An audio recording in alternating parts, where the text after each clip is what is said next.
wrestling fans. My name is Brian Crazy. You're watching my brand, Baffin Brand Wrestling and Entertainment here on YouTube.com and the World Wide Web since 2010, providing you with the wrestling news, reviews, rumors, and insight that you've grown accustomed to. And you saw the title of this video. I am back with my Bound for Glory 2012 predictions. Bound for Glory will take place this Sunday, October 14th, 2012, live on pay-per-view.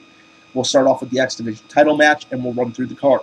The X Division title will be on the line. Zema Ion will defend against Rob Van Dam. There wasn't too much build behind this match. Actually, it only came together last night on Impact Wrestling, and RVD will square off against Zema Ion. Now, I look at this match two ways. One, Rob Van Dam could really put over Zema Ion and really add some legitimacy to Zema Ion's title reign.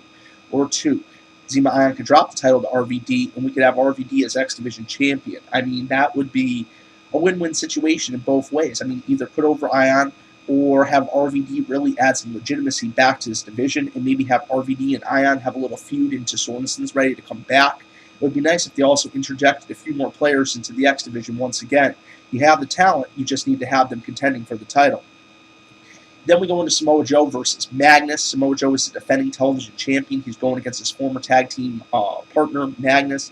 Magnus is a young guy, has a great look, and I really think he could do big things in this business. Don't get me wrong, but Samoa Joe is the Samoan submission machine. I mean, he's a staple of TNA wrestling. He's finally getting that push once again. I mean, he sat almost a year, if not longer, on the sidelines, and it's really nice to see him featured prominently once again on Impact Wrestling.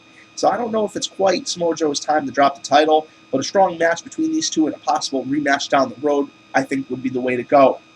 Joey Ryan versus Al Snow. Now, if Joey Ryan wins, he gets his TNA contract. If he loses, he has to leave Impact Wrestling.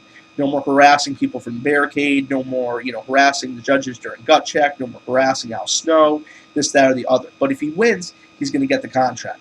Now, I have the feeling Al Snow's going to do exactly what Al Snow's done with so many wrestlers. He's going to go into the match. He's going to be an incredible worker. He's really going to put over that talent, and he's really going to give Joey Ryan that nudge he needs, that little bit of legitimacy he needs to get his TNA run started off right. And I honestly think Joey Ryan is going to pick up the win in that match. Then we have the Aces and Eights versus the team of Bully Ray and Sting. Bully Ray is the wild card in all this, but Bully Ray has always proven to be very loyal. I mean, whoever Bully Ray says he's on that person's side.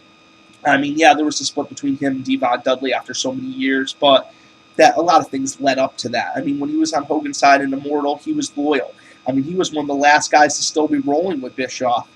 After Hogan, switched sides, went from being Hollywood back to being the red and yellow, was siding with Sting, this, that, or the other. I mean, I think Bully Ray is going to be pretty loyal in this match, but there is the unknown. Could Bully Ray somehow be involved with the Aces and Eights storyline? I don't really see it. A lot of fans think that there might be some sort of connection. I think we're just going to get one hell of a fight. And I have a feeling something's going to happen which is going to get the Aces and Eights the upper hand, because if they lose this match, they're done. It's over. They can't come back no more. But if they win the match, they have free access to TNA Wrestling. They have free access to the Impact Zone. So I don't see the Aces and Eights being written off the storyline as soon as Sunday. Then we have Tessmacher versus Tara, student versus teacher. Tessmacher is the defending Knockouts champion. Tara is full of herself now. She has some Hollywood boyfriend. She's too good for her friends. She's too good for everybody, pretty much. She even gave Brooke Hogan a list of demands, things that she wanted on Impact Wrestling, this, that, or the other. And I think to really keep Tessmacher going the right direction, she needs to pick up the win over Tara. I think it needs to be a really hard-fought contest. I think there needs to be some serious action. I don't think it can be a quick couple-minute match. I think it really needs to be one of those knockout contests. Like I talked about the Divas division over in WWE. If you don't give them the time to shine, how are they supposed to get over? How are they supposed to prove themselves? You're basically cutting off their legs before they're even given the chance to stand. So I really want to see a good knockouts match here, and I assume that we will get one with the competitors involved, especially Tara. She is a seasoned veteran, and that's not supposed to be any insult towards her age or anything. For a woman that's 40 years old or damn close to 40 years old, she is incredible looking still.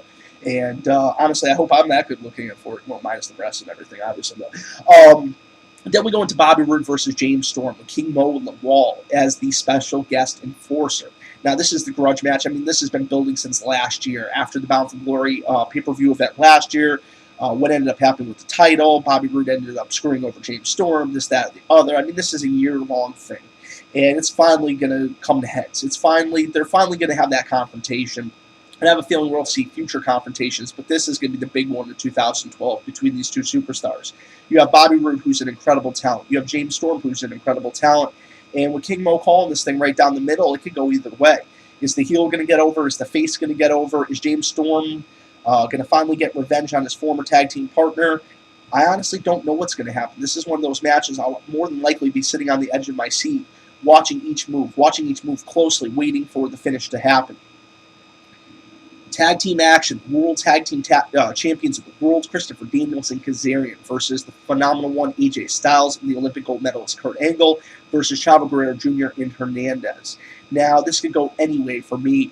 I would really like to either see the team of Angle and AJ pick up the title, or Chavo and Hernandez. I have the feeling that I'd rather see Chavo and Hernandez a little more because I really want to see Angle and AJ reintrojected back into either the world or television title pictures. I think we need more contenders at this point. I think it needs to be a more diversified field. I don't think it needs to be focused on just two men at one point in time. I think there should always be that wild card. I think there should always be that backup plan, so to speak. So if something happens, you have somebody that they're already feuding with. You don't just have to throw a feud together within, a week or two's time.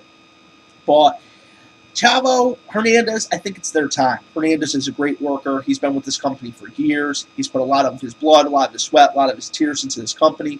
Chavo's fresh. Chavo's new, but I think so he really gets over, so he resonates with the fans a little bit more. I think a tag team title run would be the most beneficial for them. I think Danielson and Kazarian have had an incredible run, and I think they should have another run. And I don't think they should break up by any means. But I think doing something new, something fresh, something different would be the way to go with this. Then the TNA World Heavyweight Championship will be on the line. Austin Aries, the defending champion, going against Jeff Hardy. This is Jeff Hardy's last step to redemption. And I think it's an incredible thing that they've done with Jeff Hardy. I mean, you had a guy that was down and out. He was abusing drugs. I mean, the Victory Road incident, everybody remembers that. Well, he was able to pull himself together with the support of TNA Wrestling, come back, and become relevant once again. I mean, this guy has been relevant in professional wrestling for the last 13 years, pretty much straight. Sometimes alongside his brother, sometimes as a singles competitor. But nonetheless, he is TNA's top draw, and I understand why they did what they did. They want to try to get a good buy rate. They want to have the most people watching in, and Jeff Hardy in the main event is going to pull a good number. You cannot deny that fact.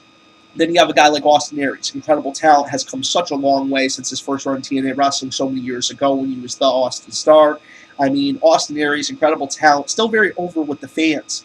But when it comes to Jeff Hardy's still getting the more positive reaction. And Austin Aries is kind of playing the CM Punk role now. He's talking about he's not getting the respect that he deserves. The people backstage aren't giving him the respect. The company's not giving him the respect. They're favoring Jeff Hardy, very similar to CM Punk not getting his respect, and then favoring John Cena. So I'm glad the match is coming to a head now, because I really don't want to see a long, drawn-out thing with Austin Aries kind of replicating CM Punk. I always liked Austin Aries because Austin Aries was his own man. He was his own person.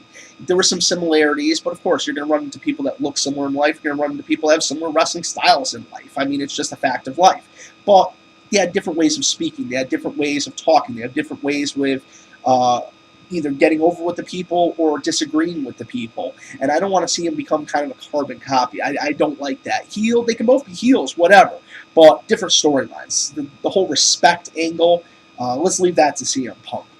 But guys, I want to know your thoughts. I want to know your opinions. I want you to drop them below. To finish up my thoughts on the world title match, it could go either way.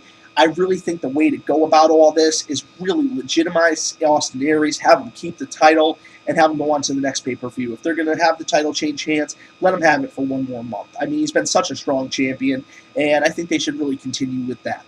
Guys, I want to know your thoughts, like I previously said. Drop them below for the effing brand of wrestling and entertainment here on YouTube.com and the World Wide Web. My name is Brian Crazy. Thank you for watching, and I'll catch you later.